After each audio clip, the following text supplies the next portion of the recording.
कुल दो। सबसे बड़ा धर्म पतिव्रत धर्म है। कई उदाहरण है भारत में महाराज। और एक सबसे बड़ा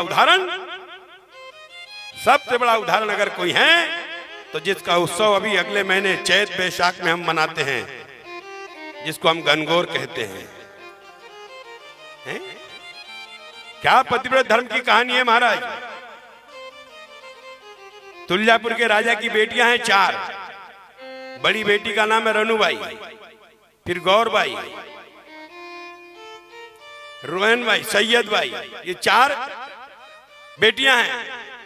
और सोनितपुर के राजा के 4 बेटे हैं, धनियर राजा, ईश्वर राजा, चंद्रमा राजा और परिमल राजा। ध्यान से कथा को सुनना।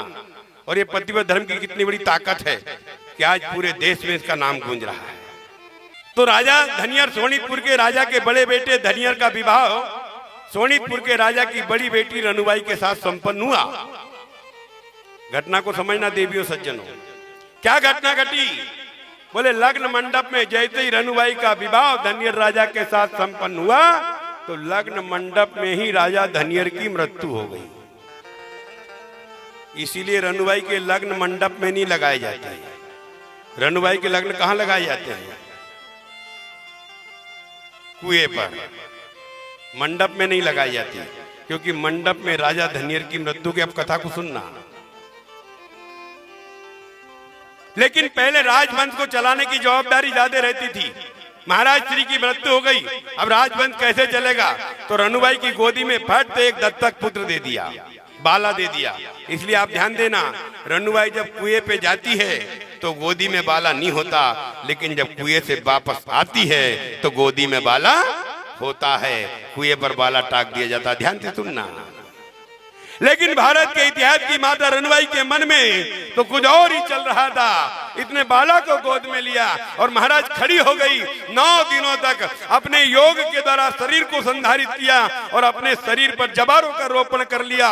और महाराज उमा महेश्वर भगवान शंकर पार्वती की अखंड आराधना की। इस अखंड आराधना से प्रसन्न होकर के शिव पार्वती प्रसन्न हुए और रनुबाई से बोले, रनुबाई तुझे क्या चाहिए? पार्वती ने जैसे ही कहा, रनुबाई ने कहा, पार्वती से तुम संसार में सबसे ज्यादा किससे स्नेह करती हो? पार्वती ने कहा, मेरे लिए भोलेनाथ से बढ़कर के कोई नहीं है। तो रनुबाई ने कहा, मेरे लिए भी मेरे पति धनियर से बढ़कर के कोई नहीं है। देवी तुम जैसे भोलेनाथ को चाहती हो, ऐसे मैं भी अपने पति धनियर को चाहती हूँ। मुझ पर आप प्रसन्न हो तो मेरा पति ऐसा जी करके उठ जाए जैसा कोई नींद से जाग करके सोया हुआ व्यक्ति जागा हो, ऐसे उठ जाना चाहिए। माता पार्वती ने तत्काल आशीर्वाद दिया और रनुबाई के पतिव्रत धर्म की ताकत के कारण धनियर राजा ऐसे उठ करके बैठ गए जैसे कोई सो करके जाग करके बैठा हो। महाराज जैसे ही धनियर राजा चेतन हुए, पूरे संसार में रनुबाई की जय जयकारा होने लगी। और माता पार्वती ने रनुबाई के मस्तक पर हाथ रख के कह दिया, जा रनुबाई,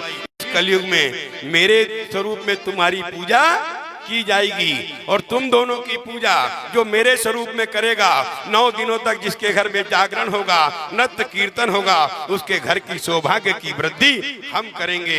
इसलिए सज्जनों, आज जगह जगह रनुबाई के जयकारे चैत और वैशाख के महीने में किए जाते हैं। और जिस घर में, जिस परिवार में रनुबाई का आयोजन होता है, उस परिवार की रिद्धि सिद्धि की वृद्धि भगवान शंकर और पार्वती करते हैं। ये भारत के पतिव्रत धर्म की ताकत है महाराज।